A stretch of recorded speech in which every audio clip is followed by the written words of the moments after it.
Olá, uma ótima tarde para você que acompanha o Tudo a Ver Interior. Vamos começar junto mais uma semana e hoje um assunto importante. Você sabe o que é síndrome de HELP? Não? Então você não pode perder. O programa desta segundona irá trazer em nossos estúdios um especialista para explicar tudo sobre este assunto.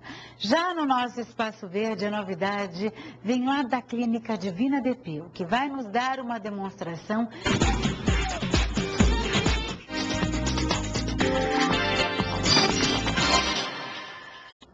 Quem já ouviu falar em síndrome de HELP? Pois é, esta complicação é um distúrbio hipertensivo que pode pôr em risco tanto a vida da gestante quanto a do bebê.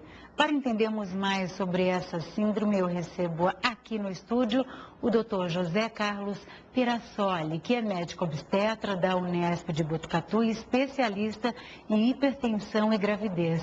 Doutor, muito boa tarde, muitíssimo obrigado por estar aqui conosco e seja bem-vindo. Boa tarde, eu aqui agradeço a oportunidade de me prestar esse esclarecimento. Esse serviço, né? E o HELP é com 2 L's, né? 2 L's. Para reforçar esse socorro. O que é essa síndrome e quais são, né, aí os seus diagnósticos? Essa é uma síndrome que ela foi diagnosticada até pensando na história da medicina há pouco tempo, em 1982, ela foi assim denominada. E para entender essa síndrome, nós precisamos conhecer a pré-eclâmpsia. E a pré-eclâmpsia é uma das formas em que a gestante pode desenvolver uma hipertensão, ou seja, uma elevação da pressão arterial. Então, ela é uma pressão arterial específica da gravidez, ou seja, a gravidez é que determina o aparecimento dessa pressão arterial. Entendi, porque a mulher até pode nunca nem ter tido uma somatização de uma hipertensão, mas durante a gestação... Então, quando a gente chama que ela está na segunda metade da gestação, depois de 20 semanas, ela tem um risco de aparecer essa hipertensão.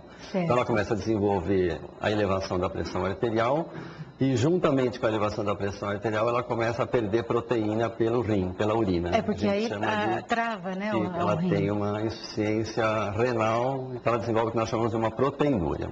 Aí a gente define o diagnóstico. Então, essa paciente está com uma pré-eclâmpsia. Na evolução dessa doença, ela tem uma evolução inesperada, a gente não consegue predizer como ela vai evoluir. E nós temos 2 formas que são as principais complicações da pré-eclâmpsia. Uma é a chamada eclâmpsia, que o nome da doença já era chamado pré-eclâmpsia. Então, são aquelas mulheres que, por causa da pressão alta, elas têm crise convulsiva, elas convulsionam. Então, aí ela é denominada de eclâmpsia. Agora, um outro grupo de mulheres pode evoluir para essa chamada de síndrome HELP, que é a forma mais grave que a gente pode ter como complicação. Por que ela é mais grave, né? Primeiro, porque nós não temos tratamento, não existe tratamento para essa síndrome.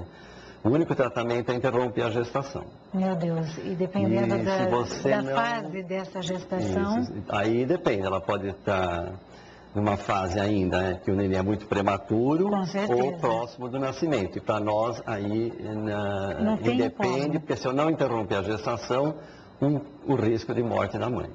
E né? Até do bebê também. E do bebê também, se for por ser muito... Geralmente ele acaba morrendo se ele for muito prematuro. Né? Por exemplo, se ele nascer com 25, 26 semanas de gestação, a chance dele sobreviver depois do berçário é muito pequena, ele pode morrer pela prematuridade. Entendi. Mas se eu tentar levar a gestação mais adiante, aí eu corro o risco da morte da mãe. E nesses casos a opção...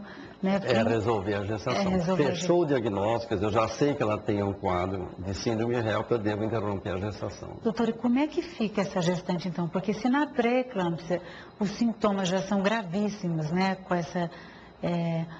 a questão da hipertensão, da paralisação do rim, eu tive a pré-eclâmpsia, eu sei o quanto eu sofri, né? A minha filha nasceu eu estava entrando no 7º mês e eu não sabia que era tão grave assim, até mesmo porque não quiseram me assustar. Imagina se eu tivesse entrado, então, na eclâmpsia ou, pelo amor de Deus, então, na síndrome de HELP, porque a gente não tem essa noção.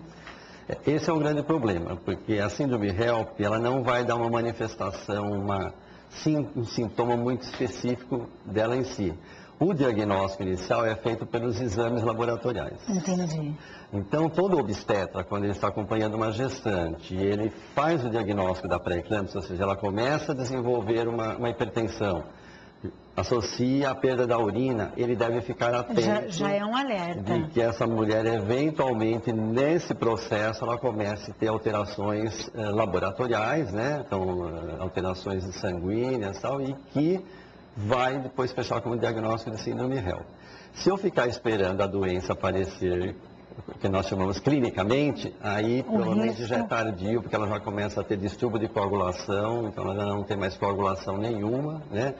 E geralmente elas acabam morrendo por uma hemorragia cerebral. E infelizmente isso acontece, Isso doutor? acontece, infelizmente isso ainda acontece. Então, qual é o desafio? Acompanhar desafio, eu acho que a prevenção existe, doutor? Não tem uma prevenção, né? infelizmente, ainda. O que nós temos é, primeiro, toda gestante, toda mulher, ela tem que saber que quando ela engravida é fundamental ela fazer um pré-natal. Obrigatoriamente. Obrigatório. Porque se ela não fizer o pré-natal, não tem como saber? fazer o diagnóstico. Então, se ela estiver acompanhando num serviço de pré-natal, nesse serviço faz parte a medida da pressão arterial em toda a consulta. Exatamente. A hora que o médico diagnosticar que ela está com a pressão alta, ele vai continuar a investigação dessa mulher.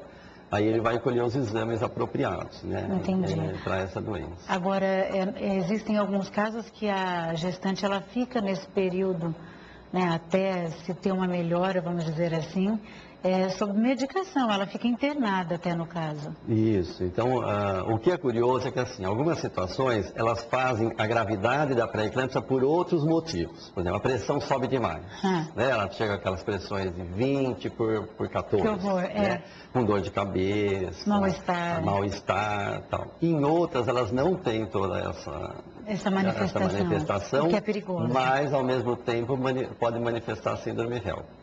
Por isso que é importante que, estando hipertensa, se ela começar a ter qualquer alteração que foge daquilo que a gente está acostumado, só do valor da pressão e tal, é importante você começar a colher os exames para ver se ela também não está associada a uma síndrome HELLP.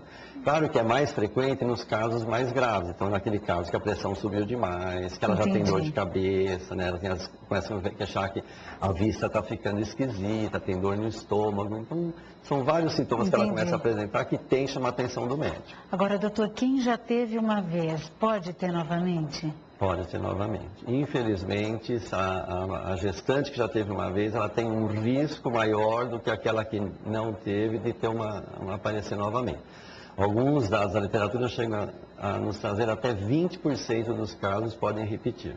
Nossa, e o histórico familiar não tem nada a ver, porque isso independe, né? Ele se instala essa síndrome pela gestação e não pelo histórico familiar da mãe, avó. O histórico familiar, ele faz parte dela ter a pré-eclâmpsia, né? Então, por exemplo, a mãe teve pré-eclâmpsia, uma irmã, ela tem mais chance de desenvolver pré-eclâmpsia também. Ou se ela teve pré-eclâmpsia numa gestação anterior, ela tem mais chance do que uma mulher que não teve de repetir na próxima gestação. Entendi. Né? Ou, por exemplo, se ela tem a primeira gravidez, aumenta a chance. A primeira gravidez, sempre falam que a primeira gravidez. Se é uma gestação de gêmeos, aumenta a chance. Uma gestação conturbada, que não tem esse acompanhamento, né? Eu acho que os fatores ambientais também acabam contribuindo. Você pode ter algum efeito dos fatores ambientais. Se discute muito, nutrição, fator emocional, né? Por exemplo, outra faixa etária, né? Então, as pacientes muito jovens, as adolescentes, ou as pacientes com uma idade já mais avançada, acima dos 35 anos, também a gente tem uma incidência maior da pré-eclâmpsia, que é o primeiro início passo para depois ter a chance dela desenvolver Tomara que não tenha, porque com essas dicas hoje, doutor, todas as mãezinhas vão procurar fazer seu pré-natal, né, com certeza fazendo assim ele certinho para não chegar nesse ponto. A sua dica do dia então, doutor? Eu acho que é dentro desse sentido mesmo, né? Eu acho que toda mulher, assim que souber que está grávida, procurar uma unidade de saúde. Eu acho que hoje nós temos um sistema de saúde que consegue... Principalmente as gestantes, elas têm esse direito. Ela tem um direito dela, né, de conseguir uma assistência pré-natal. E nessa assistência pré-natal ela vai ter todas as condições desse diagnóstico ser feito de uma maneira ainda precoce para que você resolva a situação. Infelizmente, algumas situações vai ter que ser tão precoce, ela vai perder bebê, mas ela não vai perder a Ela sua pode vida, ter outro né? mais para frente. Pode ter outro bebê em outra gestação. Com certeza. Olha, doutor, eu agradeço imensamente as suas informações, agradeço ao Unesp de Botucatu por ter cedido o doutor José Carlos estar aqui hoje conosco e com certeza até uma próxima para falarmos sobre essas mães que às vezes não sabem, né, como pode melhorar a sua gravidez. Muitíssimo obrigada. Eu que agradeço a sua oportunidade também. Até uma próxima. Obrigado. E olha, no próximo bloco eu vou mostrar uma terapia para quem está precisando, relaxar, ó, faz até barulho, né, gente? É a terapia das pedras quentes para combater o estresse do dia a dia. Bom, hein? Eu volto já.